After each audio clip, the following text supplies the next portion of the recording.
My best friend told my pregnant girlfriend in French at my bachelor party that idiot doesn't even know he is raising someone else's child. So I waited until the rehearsal dinner and responded in perfect French in front of everyone. I am Brendan, 28, software engineer making decent money in tech. Been with my girlfriend Celeste for 3 years. Got engaged 2 months ago. She is 26, works in marketing, and just told me she is pregnant. I was over the moon about becoming a dad, bought her a Maybach S-Class as an early push present, because I wanted her to feel like a queen carrying our child. My best friend Damien has been my boy since college, 8 years of friendship, and I asked him to be my best man at the wedding without even thinking twice. Investment banker, makes good money. Recently got engaged to his girlfriend Sarah, who works in PR. The kind of guy who always had my back, or so I thought. Here is something nobody knows about me. I speak fluent French. My grandfather Claude raised me from 6 to 12 when my parents went through a messy divorce and custody battle. He was from Lyon, and French was basically my first language during those years before I went back to live with my mom. But I have always been self-conscious about my accent, so I never mention it. People just assume I am your typical American guy who knows maybe 5 words in French from high school. Last Saturday was my bachelor party. Nothing crazy. Just 6 close friends at this upscale lounge downtown. We kept it classy since Celeste was pregnant, and I didn't want her worrying about strip clubs or whatever. Around 10 p.m., Celeste stopped by to say hi before heading to her own bachelorette thing with the girls. She looked incredible in this black dress, and seeing her with that little bump starting to show made me feel like the luckiest guy alive. She was driving the Maybach. I had given her the keys permanently since she loved that car so much. Made me proud watching her pull up in something that nice. Damien immediately went over to chat with her when she walked in. They were laughing about something standing close, but I didn't think much of it. They had known each other almost as long as he had known me, so they were comfortable together. She gave everyone hugs goodbye and said she would see us at the rehearsal dinner. I will walk you to the car, Damien offered. Make sure you get out safe. That is sweet of you, she said, and they headed toward the exit together. I was talking to Griffin about work stuff when they headed toward the exit together. I watched them through the window standing by the Maybach, talking closely. Damien had his hand on her lower back in what looked like a protective gesture. I figured he was just being careful with his best friend's pregnant girlfriend. After a few minutes, they came back inside. I had gone to the restroom and was walking back when I saw them by the bar area. The music had died down between songs, and their voices carried clear across the room. They were speaking French, probably thinking nobody around them would understand. That feeling in the Maybach last night was incredible. Damien said in perfect French, leaning close to her ear, "Should we do it again tonight?" Celeste laughed and linked her arm through his. "Okay, but be gentle because I am still pregnant," she replied. Also in French. My blood went cold. I stopped walking, hidden behind a pillar, praying I would misunderstood. "That idiot doesn't even know he is raising someone else's child," Damien said, still in French, grinning at her. The room started spinning. My ears were ringing so loud I could barely hear anything else. They were talking about sleeping together in my car, and my child, the baby I had been so excited about, wasn't mine. I forced myself to walk back slowly, trying to keep my face normal. By the time I reached them, they had separated, and were acting completely casual. "Hey, what were you two talking about?" I asked. Surprised my voice came out steady. "Oh, just some congratulations in French," Celeste said brightly. Damien studied abroad in Paris. Remember? He was telling me congrats on the baby in a fancy way. "Yeah, man," Damien added, clapping me on the shoulder. "Just telling her congrats in French. Gotta practice my skills somehow, right?" I nodded and smiled, but inside, I was dying. They had no idea I would understood every word. They thought they were so clever, having their affair right in front of me in a language they assumed I couldn't speak. "That is really sweet of you," I managed to say. "Celeste, you should probably head home. Don't want you staying out too late with the baby and all." She kissed my cheek and said she loved me. Damien hugged me and said he couldn't wait for the wedding. I watched them walk out together, Damien's hand on her back again, and felt like I was going to throw up. The rest of the night was a blur. I made excuses about feeling sick and left early. Griffin asked if I was okay, but I just said I had food poisoning or something.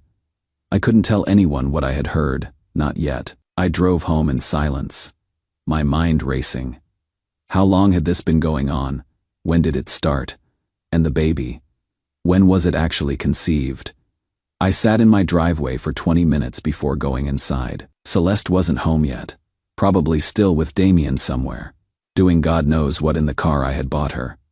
The worst part was realizing how stupid I had been. All those late nights she said she was working. All those times Damien couldn't hang out because he was busy with work. The way they looked at each other sometimes that I had dismissed as just friendly familiarity. I had been paying for my own betrayal without even knowing it. But now I knew, and I had 5 days until the wedding to figure out exactly what I was going to do about it. Update 1. Cannot sleep. So figured I would update while everything's fresh. Been 3 days since the bachelor party and I feel like I am losing my mind. First thing I did was check the timeline. Celeste told me she got pregnant in early February. I was in Seattle for work, the 2nd of February through 8th. A full week. She said she was staying home with morning sickness. But now I am wondering what she was really doing, or who she was doing it with. The due date she gave me puts conception right in that window when I was gone. Makes sense now why she was so eager for me to take that trip. Even though she usually hates when I travel for work, I have been watching them both differently since Saturday. Yesterday at the rehearsal dinner venue walkthrough, I caught little things I had missed before. The way Damien knows exactly how she likes her coffee. How he automatically steadies her elbow when she is walking in heels. Small stuff that looks caring to everyone else, but now feels like intimate knowledge. The hardest part is pretending everything's normal. Celeste keeps talking about our future, about baby names, about how excited she is to be married to me. Every word feels like a knife. She has been driving the Maybach every day, and I keep thinking about what they did in it. Last night she asked why I seemed distant, said I had been quiet since the bachelor party and was everything okay. I told her I was just nervous about the wedding, which isn't technically a lie. She cuddled up to me and said she loved me so much that she couldn't wait to start our family together. Our family with a baby that isn't mine. I called out sick from work today and did something that probably makes me an asshole, but I needed to know the truth. I drove by Damien's place during lunch. The Maybach was parked in his driveway. They think they are so smart, but they made one mistake. They assumed I was too dumb to understand them. I have been thinking about Saturday night nonstop. The way Damien said that idiot when talking about me, like I was some joke they shared. My best friend of 8 years, the guy I chose to stand beside me at my wedding, calling me an idiot for not knowing he was sleeping with my girlfriend and getting her pregnant. Here is what really gets to me. The Maybach was supposed to be a gesture of love. I spent months saving for it, researching which one she would like best, imagining her face when I surprised her with it. Instead, it became their affair mobile. They are literally screwing each other in the gift I bought to celebrate what I thought was our child. The wedding's in 2 days, 150 guests, $50 K in deposits. My whole family flying in from across the country. Part of me wants to just call it off now, but another part of me wants to see how far they will take this charade. I keep thinking about my grandfather Claude. He always told me the most important thing about speaking someone's language was knowing when to listen and when to speak. Sometimes, Brendan, he would say in his thick accent, you learn more by staying quiet than by talking. Griffin came over tonight with beer and pizza. He could tell something was wrong but didn't push. Just sat with me watching the game, being a good friend. Made me realize how different real friendship looks from whatever Damien and I had. He mentioned his friend Marcus, who does video work, said he would be happy to document our rehearsal dinner if we wanted something special. Something like that, I said. Cold feet are normal. Man, but Celeste's great. You guys are solid. I almost laughed, or cried. Instead, I just nodded and took another sip of beer. That is when I got an idea. I wanted everyone to see exactly who they really were. Tomorrow's the rehearsal dinner. 50 people, including both sets of parents, the wedding party, and close family. Damien's giving a speech as best man. Celeste's maid of honor is doing a toast. Everyone's going to talk about love and friendship and new beginnings. I have been working on my own speech too. Been practicing my French pronunciation, making sure I get every word exactly right. Because tomorrow night, I am not going to be the quiet guy who listens anymore. Tomorrow night, I am going to let everyone know exactly what I learned from staying silent. Update 2. Had to take a few days off work to deal with the aftermath. You guys aren't going to believe what happened at the rehearsal dinner. So Friday night, the whole wedding party gathered at this nice restaurant downtown. Both families, all the groomsmen and bridesmaids, about 50 people total. Everyone's in a great mood, toasting the happy couple, talking about how perfect everything's going to be. Earlier that week, I had reached out to Marcus Griffin's videographer friend, told him I wanted to document the rehearsal dinner for a surprise video gift. What I didn't mention was that Marcus had studied in France and spoke fluent French. Griffin had told me that months ago. I explained my situation and asked if he would help me catch them in their lies. Celeste looked beautiful in this blue dress that showed off her bump. She kept touching my arm, telling people how lucky she was to have found her soulmate. Damien was playing his role perfectly too, talking about how long we had been friends, how happy he was for us, how excited he was to be my best man. Even mentioned how Sarah, his girlfriend, couldn't make it tonight because she was working late on a client crisis. The acting was impressive. Really, if I didn't know what I knew, I would have believed every word. After dinner, Marcus started doing individual interviews with the wedding party, asked each person to say something special to the bride and groom. When he got to Damien, he had this brilliant idea. "Hey, I heard you speak French," Marcus said to Damien.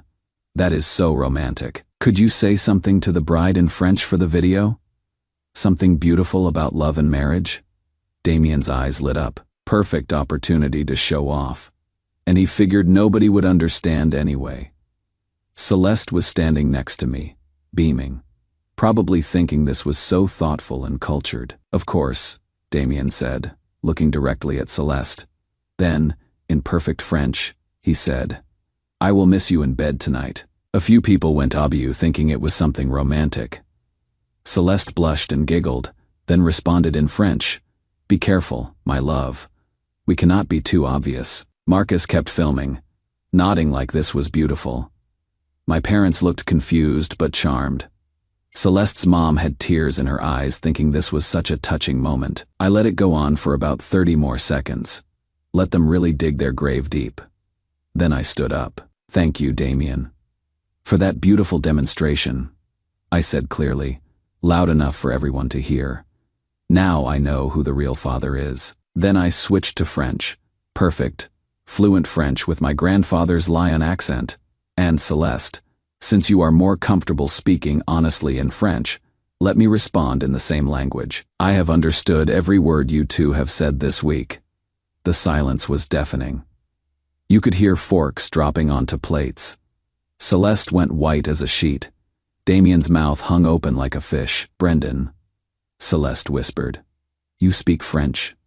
"Since I was 6 years old, thanks to my grandfather Claude," I replied, still speaking French so everyone could hear the fluency. "Unlike you two, I don't lie about who I am." The restaurant had gone completely quiet. Other diners were staring.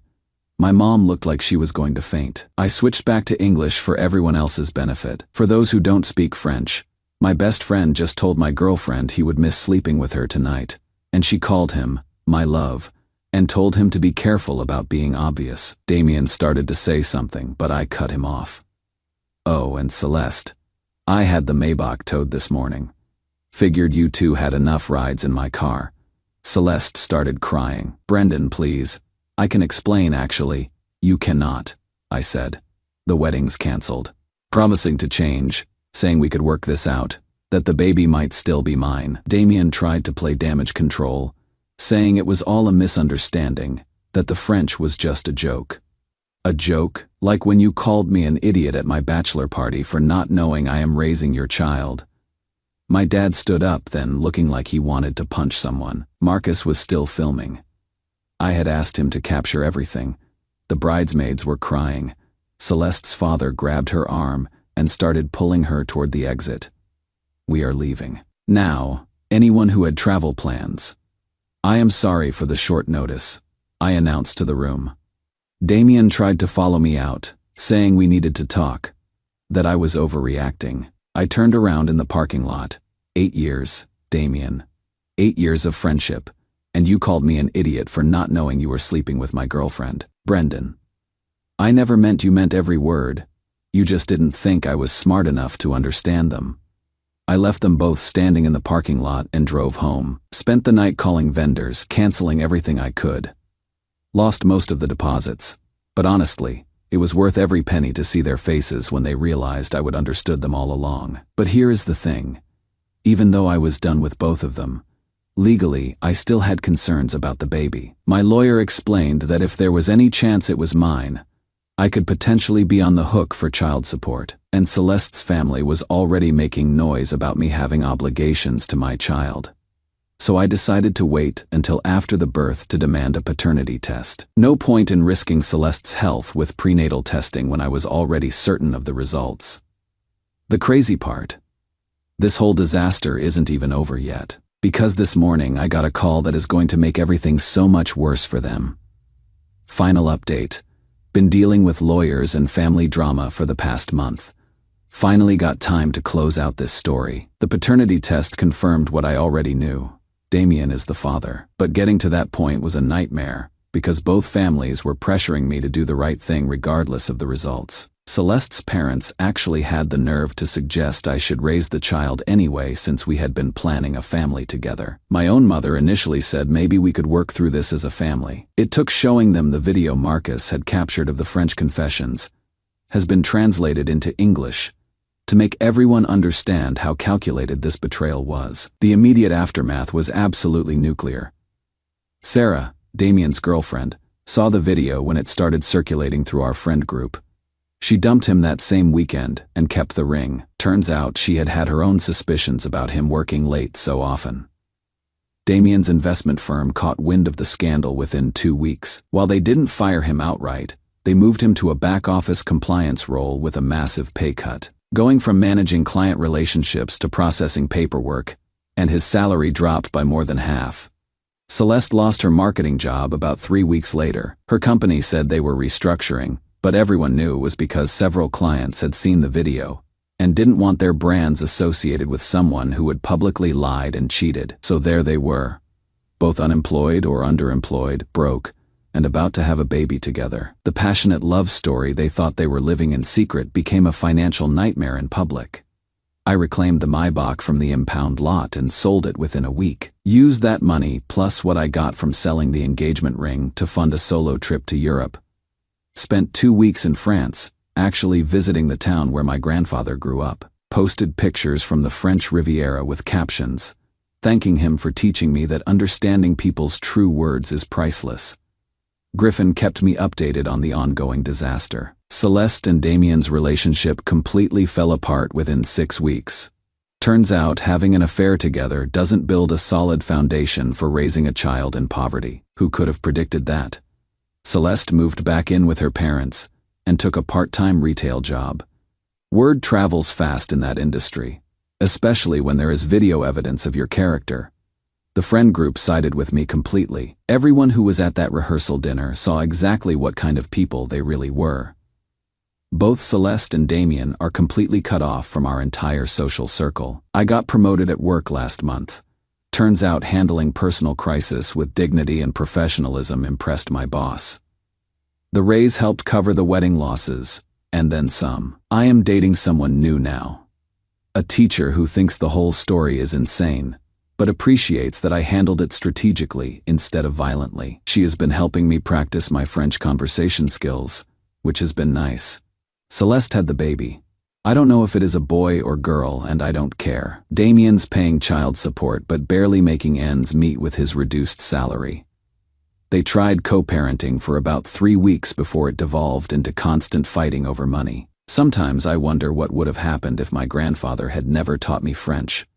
Would I have married her? Raised another man's child? Spent years in a marriage built on lies? Instead, I dodged the biggest bullet of my life, because an old Frenchman taught his grandson to listen carefully and speak at the right moment. Language skills are worth more than you realize. The wedding venue actually asked for permission to use our story in their staff training about handling difficult situations. Marcus, the videographer, said it was the most dramatic footage he has ever captured. That is the whole story. Thanks for following this insanity.